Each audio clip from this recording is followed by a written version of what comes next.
Friends, welcome to my channel Kosireddy వారి వంటిల్లు. ఇవాళ నేను మళ్ళీ సరికొత్త రెసిపీని పరిచయం చేయడానికి మీ ముందుకు వచ్చేసాను. అదేంటని అనుకుంటున్నారా? అదేనండి, అందరూ ఎంతగానో ఇష్టపడి తిని దొండకాయ ఫ్రై. దొండకాయ ఫ్రై ఈజీగా అండ్ టేస్టీగా ఎలా తయారు చేసుకోవాలో నా వీడియోలో చూపిస్తాను. నా వీడియోని చివరి వరకు చూసి మీరు కూడా ట్రై చేయండి. ఇక ఆలస్యం చేయకుండా వీడియో స్టార్ట్ చేద్దామా? ముందుగా స్టవ్ వెలిగించి పాన్ పెట్టుకొని పాన్ బాగా వేడి అయిన తర్వాత ఇందులో ఫ్రైకి సరిపడా నూనె పోసుకోవాలి. నూనె బాగా వేడి అయిన తర్వాత ఇప్పుడు ఇందులో మనం జీలకర్ర, ఆవాలు, ఎండుమిర్చి,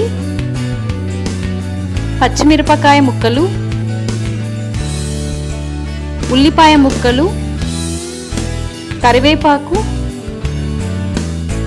అల్లం వెల్లుల్లి పేస్ట్ వేసి బాగా కలుపుకోవాలి. ఇలా కలుపుకొని పచ్చిదనం పోయేంత వరకు వేయించుకుని కొద్దిగా కొత్తిమీర, పసుపు వేసి మరలా ఒకసారి స్పూన్తో బాగా కలుపుకొని ఇప్పుడు దీన్ని మనం పచ్చిదనం పోయేంత వరకు తాలింపును బాగా వేయించుకోవాలి. ఆ తర్వాత ముందుగా కట్ చేసి పెట్టుకున్న దొండకాయ ముక్కలను వేసి తాలింపుతో మిక్స్ అయ్యేలాగా ఇలా బాగా కలుపుకోవాలి. నేను దొండకాయ ముక్కలను రౌండ్గా కట్ చేసుకున్నాను.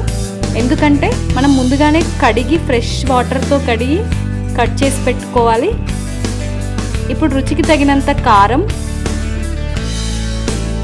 ఉప్పు వేసి స్పూన్ సహాయంతో మరలా ఒకసారి మనం దొండకాయలకు ఉప్పు కారం బాగా పట్టేలాగా బాగా కలుపుకోవాలి. ఇలా కలుపుకొని ఒక 2 నిమిషాల పాటు ఉడికించుకొని మరలా అడుగంటకుండా ఇలా కలుపుకోవాలి బాగా. సో ఇప్పుడు ఈ కలుపుకున్నాక మూత పెట్టి ఒక 10 నిమిషాలు ఉడికించాలి. 10 నిమిషాల తర్వాత మూత తీసి మరలా ఒకసారి ఇలా అడుగంటకుండా కలుపుకొని ఇందులో మనం ఇప్పుడు రుచికి తగినంత కొబ్బరి పొడి,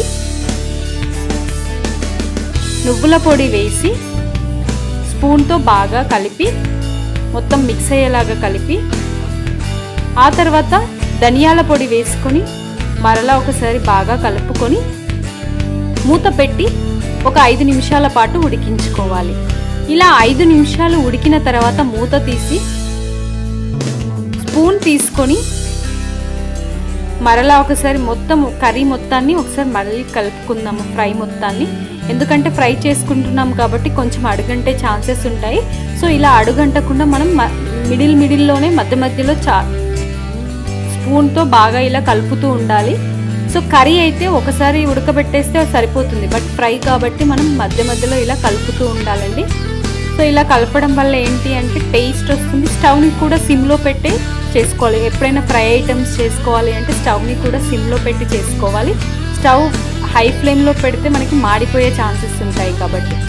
సో ఆల్మోస్ట్ కర్రీ రెడీ అయిపోయింది. స్టవ్ ఆఫ్ చేసుకుంటున్నాను. సో దొండకాయ ఫ్రై రెడీ అయిపోయింది. ఇప్పుడు దీన్ని నేను సర్వింగ్ బౌల్లోకి సర్వ్ చేసుకుంటున్నాను. దీన్ని మనం రోటీతో కానీ, చపాతీతో కానీ, అన్నంతో కానీ తినేసేయొచ్చండి. రుచి మాత్రం అద్దిరిపోయింది. ఎందుకంటే ఇందులో మనం నువ్వుల పొడి, కొబ్బరి పొడి కూడా వేసుకున్నాం కదా. సో మనకి ఆ ఫ్లేవర్ కూడా తగులుతుంది. అలాగే మనం కారం కూడా బాగానే వేసుకున్నాం, పచ్చిమిరపకాయలు కూడా వేసుకున్నాం కాబట్టి స్పైసీగా, టేస్టీగా, రుచి మాత్రం అద్దిరిపోయిందండి. చూసారు కదా ఫ్రెండ్స్, దొండకాయ ఫ్రై ఈజీగా అండ్ టేస్టీగా ఎలా తయారు చేసుకోవాలో నేను చెప్పినట్టు ఫాలో అయ్యి మీరు కూడా మీ ఇంట్లో ట్రై చేయండి. నేను ఇప్పుడు దీన్ని కొంచెం కొత్తిమీరతో గార్నిష్ చేసుకుంటున్నాను.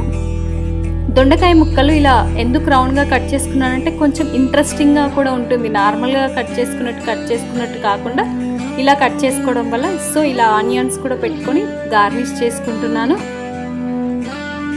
సో మీరు కూడా నా ప్రాసెస్ ఫాలో అయ్యి ట్రై చేసి టేస్ట్ ఎలా వచ్చిందో నాకు కామెంట్ బాక్స్లో కామెంట్ చేయండి. సో తప్పకుండా ట్రై చేయండి ఫ్రెండ్స్. అలాగే నా వీడియో కనుక మీకు నచ్చినట్టయితే లైక్ అండ్ షేర్ చేసి ఇప్పటి వరకు నా ఛానల్ సబ్స్క్రైబ్ చేసుకొని వాళ్ళు వెంటనే సబ్స్క్రైబ్ చేసుకొని పక్కన ఉన్న గంట సింబల్ని కూడా కొట్టేసేయండి. Stay home, stay safe. Thank you.